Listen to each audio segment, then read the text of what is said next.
시청자 여러분 안녕하십니까? K스탁 라이브 진행의 온희주입니다. 요즘 제가 환율 이야기를 많이 하게 되는데요. 지난주에 소개해드렸던 골디락스 환율 장세 기억하실 겁니다. 오늘은 그 배경이 되는 달러 스마일 이론으로 시작하겠습니다. 지난 5월 19일에 설명해드렸던 이론이죠. 미국 달러는 미국 경제가 아주 나쁠 때 혹은 아주 좋을 때 강세를 보이고 반대로 적당히 괜찮을 때는 약세를 보이는 경향이 있습니다.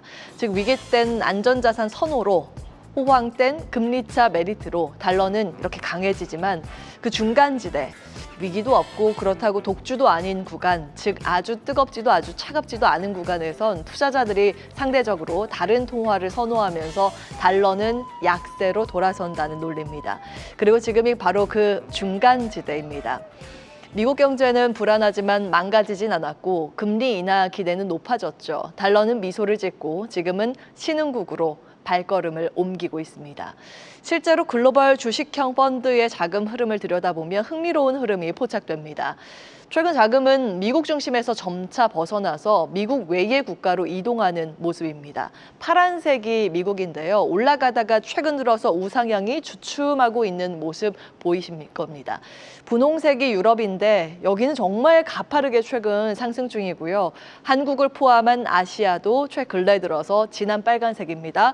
반등으로 전환됐습니다. 유럽은 독일이 주도를 하고 있고 아시아는 홍콩과 우리나라가 소위 하드캐리하고 있습니다. 코스피는 어제 11개월 만에 전거래일이죠. 2,800선을 돌파하면서 기술적 강세장에 진입을 했습니다. 이는 미국의 관세 정책 영향력 둔화, 또 원화 강세에 따른 외국인 수급 유입, 국내 증시 활성화 정책 기대감 이 세 가지가 복합적으로 작용한 결과입니다. 2000년 이후에 현재처럼 코스피가 저점 대비해서 20% 이상 상승한 시기가 총 11차례 있었습니다. 기술적 강세장 진입 이후에 평균적으로 보시면 가장 아래 보시면 1개월 후에는 0.7% 올랐고 6개월 후에는 평균적으로 8.1% 상승을 했고요. 12개월 후에는 16.3% 상승했습니다. 하지만 2001년, 2003년, 2004년, 2008년, 그리고 2020년 총 5차례만 기술적 강세장에서 추세적으로 강세장으로 완전히 돌려서 진입하는 데 성공을 했을 뿐이고요. 그 외에 나머지 6차례는 추세적 강세장 진입에는 실패했습니다. 이 둘을 가른 건 무엇이었을까요? 기술적 단기 반등장에서 추세적 강세장으로 넘어갈 수 있었던 구간의 공통점은 단 하나, 이익 모멘텀이 강했다는 점입니다. 이익이 실제로 반등하거나 턴어라운드 기대감이 있어야 가능하다는 이야기입니다. 현재 시장도 이익 턴어라운드의 단서를 찾고 있습니다. 2분기 실적 기대치는 소폭 상향됐지만 3, 4분기 컨센서스는 아직 신중한 눈치입니다. 현재 우리 시장은 기술적으로는 과열 신호가 감지되고 있기 때문에 가장 끝에 보시면 여기에서 더 위로 달릴 것인가, 아래로 다시 꺾일 것인가의 변수는 결국 환율과 이익, 이 두 축에 달려있다고 볼 수 있습니다.